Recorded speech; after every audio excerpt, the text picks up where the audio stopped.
আমাকে আপনাকে আমাদের নিজেদেরকে মুমিন হওয়ার চেষ্টা করতে হবে। নিজেদেরকে কি মুমিন হওয়ার চেষ্টা করতে হবে, মুত্তাকি হওয়ার চেষ্টা করতে হবে, বৈধ পথ অবলম্বন করতে হবে, বৈধ ব্যবসা অবলম্বন করতে হবে, হালাল রুজি রোজগার অর্জন করার চেষ্টা করতে হবে, সাধনা করতে হবে। কথা বল ঠিক? আপনি চুরি করিয়া বড় একটা মাছ নিচ্ছে, বোয়াল মাছ নিয়ে বাড়িতে গেছে, বিবি বাচ্চাদেরকে বললেন, শোনো, এই মাছটা আমি সবাইকে কিন্তু টাকা দিয়ে এই মাছটা আজকে কিনছি, তোমাদের যদি মন চায় খাও, আর মন যদি না চায় তাহলে খাইও না। এক নম্বর কথা। দুই নম্বর কথা হলো, আপনি মাছটা নিয়ে গেছেন চুরি টাকা দিয়ে, বিবি বাচ্চাদেরকে কিছুই বলেন না, মাছ রান্না করছে, খেয়েছে, হজম হয়ে গেছে, তারপরে আল্লাহর হুকুম অনুযায়ী আমার আপনার মৃত্যু হয়ে গেছে। যখন আল্লাহ প্রশ্ন করবে যে বান্দা,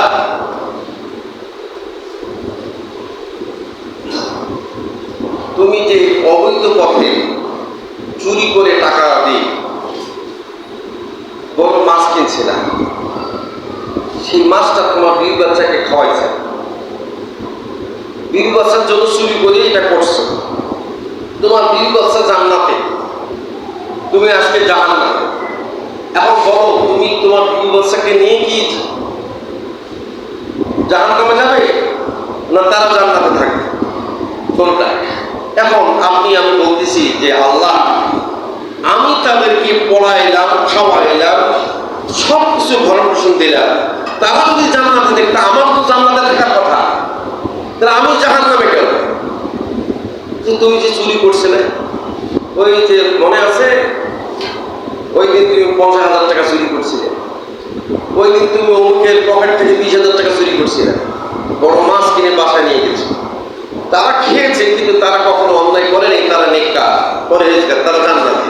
কিন্তু তুমি ওই চুরিটা করা কেন? তুমি জানো না আল্লাহ আমি এটা পারি না, তাদেরকে নিয়ে আসা হলো, আনা হলো বিবি বাচ্চাকে প্রশ্ন করা হলো যে দেখো সে জাহান্নামে, তোমরা জান্নাত, তোমাদেরকে ওই যে 20,000 টাকা পকেট মেরে চুরি করে, মানুষের টাকা 2 নম্বরই করে চুরি করে, বড় মাছ কিনে তোমাদেরকে খাওয়াইছিল, এখন তোমরা তো সে চুরিটা করো নাই, তোমরা চুরির টাকার মাছ খেয়েছো, আমি কিন্তু তোমাদের সেই গোনাটা তোমাদের আমলে দেই নেই, তোমাদের কর্ম অনুযায়ী তোমরা জান্নাত পেয়েছো, তোমরা জান্নাতি।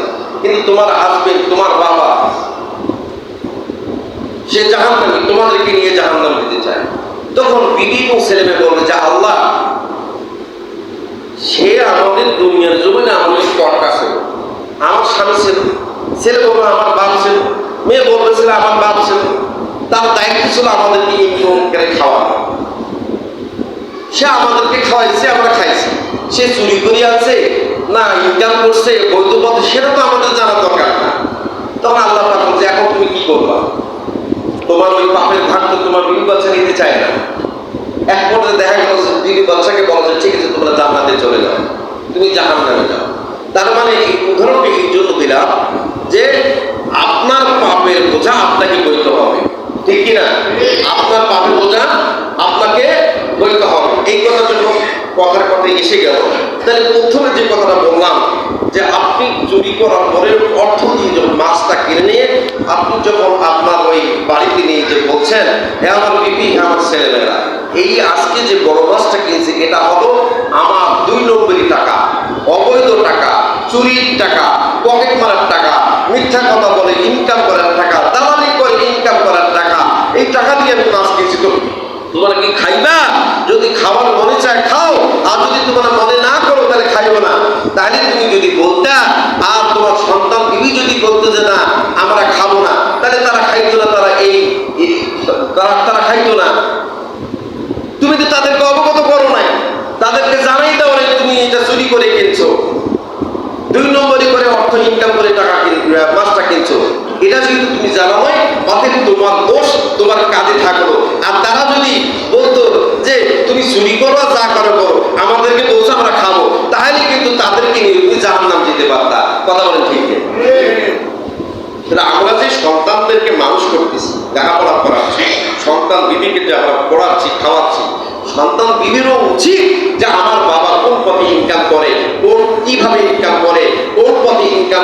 সেটা বৈধ না হালাল এটা জানা দরকার আছে না? সন্তান বিবি যদি এটা না করে তাহলে ওই বিবিরও ভুল পথে আছে, মহিলারা ভুল পথে আছে। ম্যাক্সিমাম 95% মহিলাদের কারণে স্বামীরা খারাপ হয়, পুরুষরা খারাপ হয়। কথা বলেন ঠিক কি? তুমি যা পারো পারো, যেখানে পারো পারো, লাল রঙের 13 পাইলে শাড়ি না হয় ঈদের কপালে আগুন লাগাবো। আগে আমার শাড়ি দাও, আমার 3 পিস দাও, 1 কাটে 3 পিস দাও, 6 কাটে 3 পিস দাও, না হলে কিন্তু খবর আছে বাবা, তোমার ভাতেই খাবো না। এই কথা যদি বলে স্বামী এখন কি করবে? চুরি করবে না করবে? কথা বলেন, চুরি করবে না করবে? যে চাকরিজীবী করে সে চুরি করে কলম দিয়ে। কথা বলেন ঠিক কিনা?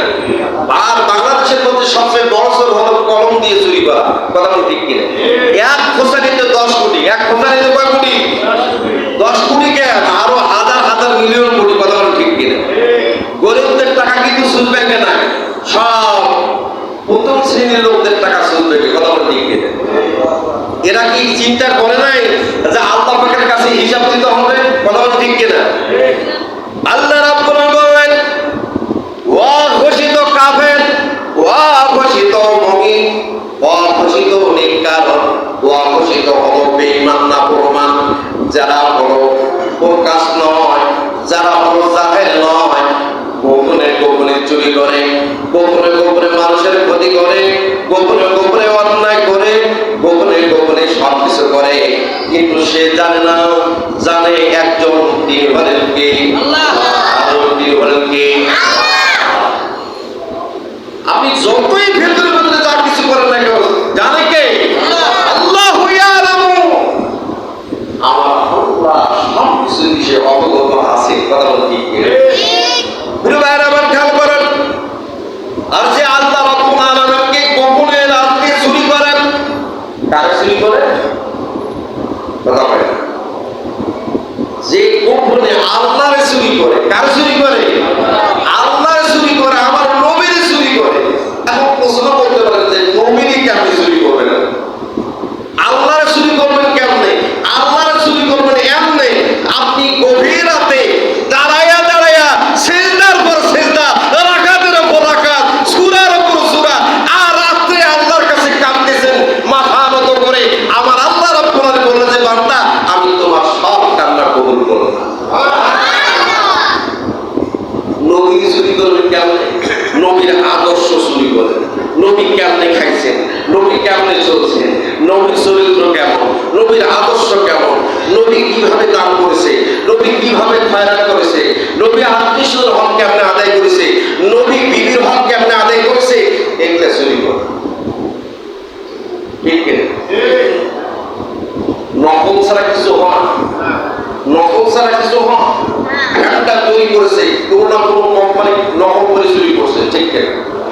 সোডিয়াম লাইটটা বানাইছে, কোনো না কোনো কাউকে চুরি করে সোডিয়াম লাইটটা চুরি করেছে। কথা বলেন ঠিক কিনা? নকল বানাইছে। ঠিক কিনা? কেউ না কাউকে কেউ অনুকরণ করে। আমি আপনি মাথায় টুপি দিয়েছি, এই টুপি কার মাথায় ছিল? নবীর মাথায় ছিল। এখন নবীর মাথায় ছিল, এই জন্য টুপি মাথায় দিয়েছি। কোন টুপি ছিল? লম্বা, উঁচা, না খাটো, না পাঁচকলি, কোনটা? ঠিক না? দেখা গেল সব সব ধরনের টুপি আমার ওষুধ ব্যবহার করেছে। এই জন্য টুপি মাথায় দিলে, টুপি মাথায় দিলে, যখন মাথায় দিলে, মাথায় যদি একটা কাপড় দিয়ে না সেটাও সুবহানাল্লাহ। কি দিলে? একটা কাপড় যদি মাথায় দিয়ে না সেটাও। রসুলের আদর্শ চুরি করে, আর নিজেকে নিজের জীবনটাকে সেইভাবে তৈরি করে। আর বলতে যে আল্লাহ আমাকে তুমি ইন্নাল্লাযিনা কাফারু, নিশ্চয় যে সমস্ত কাফের চরিত্র সাওয়ালাই, তাদের মতো সমান বানাইও না, তাদের অন্তর্ভুক্ত করিও না, তাদের দলভুক্ত করিও না, তাদের পথে অবলম্বন করাইও না। আল্লাহ আমাকে তুমি সেই পথ